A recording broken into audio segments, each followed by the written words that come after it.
আসসালামু আলাইকুম। সংবাদে আপনাদের সবাইকে স্বাগত জানাচ্ছি। আমি ফিরোজ তোহা। শুরুতেই সংবাদ শিরোনাম। বাংলাদেশের সর্বশেষ গুরুত্বপূর্ণ আপডেট সংবাদে আপনাকে স্বাগত। শুরুতেই সংবাদ শিরোনাম, পরে বিস্তারিত।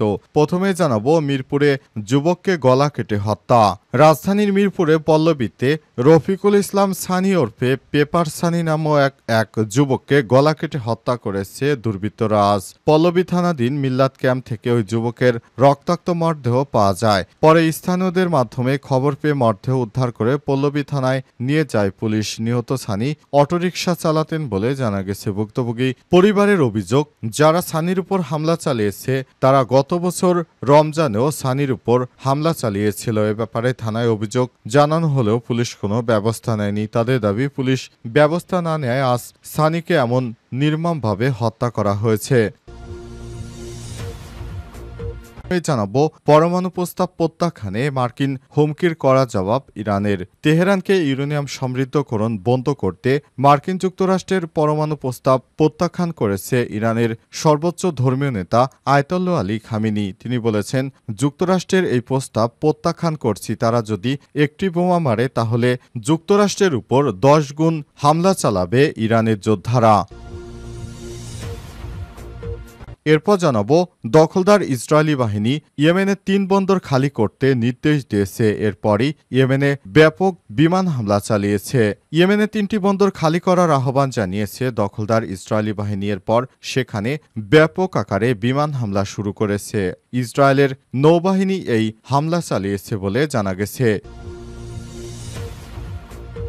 এবারে জানাবো যুক্তরাষ্ট্রের লস অ্যাঞ্জেলেসে ন্যাশনাল গার্ড ও সেনা মোতায়েন, ট্রাম্পের বিরুদ্ধে ক্যালিফোর্নিয়া রাজ্য প্রশাসনের মামলা।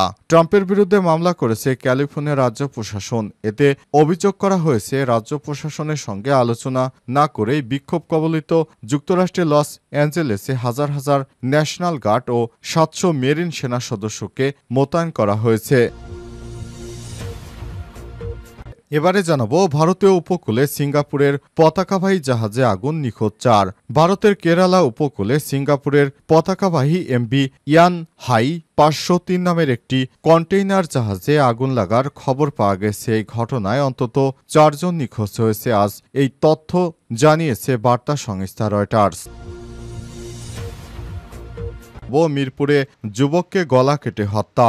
রাজধানীর মিরপুরে পল্লবীতে রফিকুল ইসলাম সানি ওরফে পেপার সানি নামক এক যুবককে গলা কেটে হত্যা করেছে দুর্বৃত্তরা। আজ পল্লবী থানাধীন মিল্লাত ক্যাম্প থেকে ওই যুবকের রক্তাক্ত মরদেহ পাওয়া যায়। পরে স্থানীয়দের মাধ্যমে খবর পেয়ে মরদেহ উদ্ধার করে পল্লবী থানায় নিয়ে যায় পুলিশ। নিহত সানি অটোরিকশা চালাতেন বলে জানা গেছে। ভুক্তভোগী পরিবারের অভিযোগ, যারা সানির উপর হামলা চালিয়েছে তারা গত বছর রমজানেও সানির উপর হামলা চালিয়েছিল। এ ব্যাপারে থানায় অভিযোগ জানানো হলেও পুলিশ কোনো ব্যবস্থা নেয়নি। তাদের দাবি, পুলিশ ব্যবস্থা না নেয় আজ সানিকে এমন নির্মমভাবে হত্যা করা হয়েছে।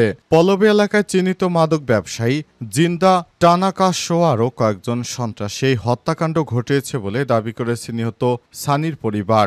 বিশেষ করে আওয়ামী লীগ পালিয়ে যাবার পর সারা দেশ জুড়ে ব্যাপক সহিংসতা ছড়িয়ে পড়েছিল।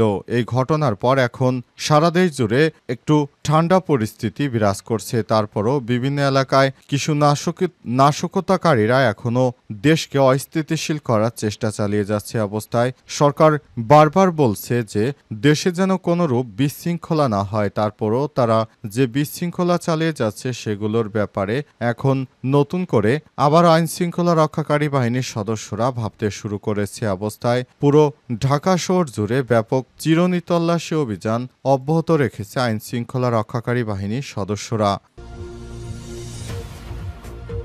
পরমাণু প্রস্তাব প্রত্যাখ্যান মার্কিন হুমকির কড়া জবাব ইরানের। তেহরানকে ইউরেনিয়াম সমৃদ্ধকরণ বন্ধ করতে মার্কিন যুক্তরাষ্ট্রের পরমাণু প্রস্তাব প্রত্যাখ্যান করেছে ইরানের সর্বোচ্চ ধর্মীয় নেতা আয়াতুল্লাহ আলী খামেনি।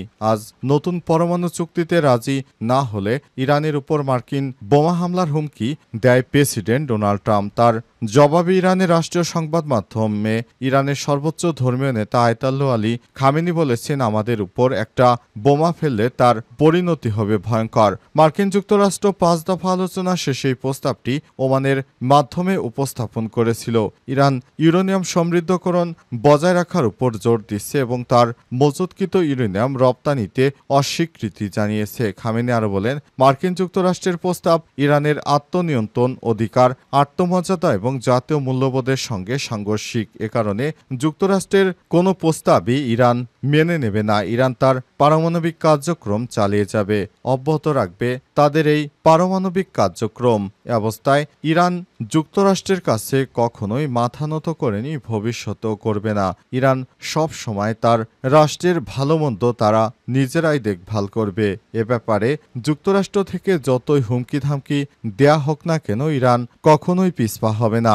উল্লেখ্য, মধ্যপ্রাচ্যে আসাদ সরকারের পতনের পর ইরানের প্রক্সি গ্রুপগুলো এখন দুর্বল হয়ে গেছে। এই সুযোগে যুক্তরাষ্ট্র ইরানকে কোণঠাসা করার চেষ্টা করছে, কিন্তু ইরানের রাষ্ট্রীয় গণমাধ্যমগুলি এবং সরকার কখনোই যুক্তরাষ্ট্রের চাপে মাথা নত করবে না।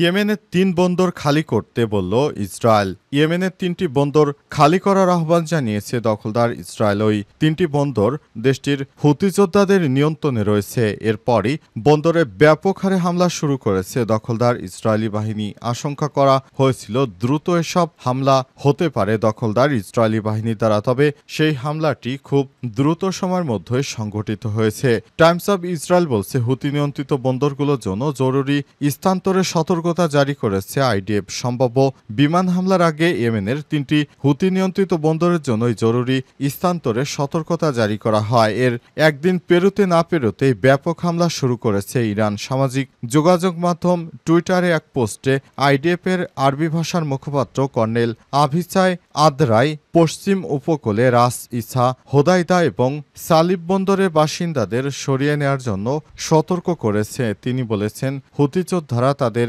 কর্মকাণ্ডগুলোর জন্য বন্দর ব্যবহার করছে। আমরা এই বন্দরগুলোতে উপস্থিত সবাইকে সরিয়ে নেওয়া এবং পরবর্তী নির্দেশ না দেওয়া পর্যন্ত নিজেদের সুরক্ষার জন্য এসব এলাকা থেকে দূরে থাকার জন্য অনুরোধ করছি।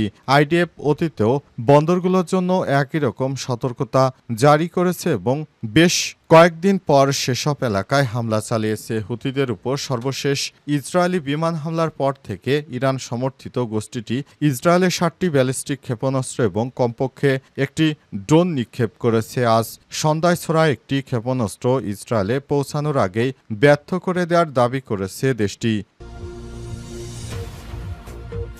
যুক্তরাষ্ট্রের লস অ্যাঞ্জেলেসে ন্যাশনাল গার্ড ও সেনাবাহিনী মোতায়েন, ট্রাম্পের বিরুদ্ধে ক্যালিফোর্নিয়া রাজ্যে প্রশাসনের মামলা। ট্রাম্পের বিরুদ্ধে মামলা করেছে ক্যালিফোর্নিয়া রাজ্য প্রশাসন। এতে অভিযোগ করা হয়েছে, রাজ্য প্রশাসনের সঙ্গে আলোচনা না করে বিক্ষোভ কবলিত লস অ্যাঞ্জেলেসে হাজার হাজার ন্যাশনাল গার্ড ও 700 মেরিন সেনা সদস্যকে মোতায়েন করা হয়েছে। আজ রাজ্যের রাজধানী সান ফ্রান্সিসকো শহরে ফেডারেল আদালতে এই মামলা দায়ের করা হয়েছে। এতে ডোনাল্ড ট্রাম্প, মার্কিন প্রতিরক্ষা মন্ত্রী পিট হেগসেথ এবং প্রতিরক্ষা মন্ত্রণালয়কে আসামি করা হয়েছে। অভিযোগপত্রে বলা হয়েছে, মার্কিন সংবিধান অনুসারে প্রেসিডেন্ট নিজের ইচ্ছা অনুযায়ী যুক্তরাষ্ট্রের কোথাও সেনা মোতায়েন করতে পারেন না। ফলে ক্যালিফোর্নিয়ার রাজ্য প্রশাসনের সঙ্গে আলোচনা না করে লস অ্যাঞ্জেলেসে ন্যাশনাল গার্ড ও সেনা মোতায়েনের মাধ্যমে ট্রাম্প সংবিধান বহির্ভূত কাজ করেছেন। একই সঙ্গে দাবি জানানো হয়েছে যে বর্তমানে ন্যাশনাল গার্ড ও মেরিন বাহিনী যেসব আধা সামরিক ও সেনা সদস্য মোতায়েন করা হয়েছে তারা যেন এই বিক্ষোভ পরিস্থিতিতে প্রতিরক্ষা মন্ত্রণালয় কিংবা ট্রাম্পের পরিবর্তে ক্যালিফোর্নিয়া রাজ্য প্রশাসনের নির্দেশ মেনে চলেন। মামলা দায়েরের পর ক্যালিফোর্নিয়া অঙ্গরাজ্যের অ্যাটর্নি জেনারেল রব বন্তা সাংবাদিকদের বলেছেন, লস অ্যাঞ্জেলেসে ট্রাম্পের ন্যাশনাল গার্ড ও মেরিন সেনা মোতায়েনের সিদ্ধান্ত অপ্রয়োজনীয়, বিপরীতমুখী এবং সর্বোপরি আইন বহির্ভূত কাজ। মূলত দ্বিতীয়বারের মতো প্রেসিডেন্ট শপথ গ্রহণের পর যুক্তরাষ্ট্র থেকে অবৈধ অভিবাসন উচ্ছেদ এবং নথিবিহীন অভিবাসীদের নিজ নিজ দেশে ফেরত পাঠানো সংক্রান্ত একটি নির্বাহী আদেশে স্বাক্ষর করেছিলেন ডোনাল্ড ট্রাম্প। তারপর থেকে নথিবিহীন অভিবাসীদের শনাক্ত ও আটক করতে যুক্তরাষ্ট্রের বিভিন্ন অঙ্গরাজ্যে অভিযান শুরু করে পুলিশ এবং মার্কিন কাস্টমস বিভাগের আইন প্রয়োগকারী সংস্থা আইসিই।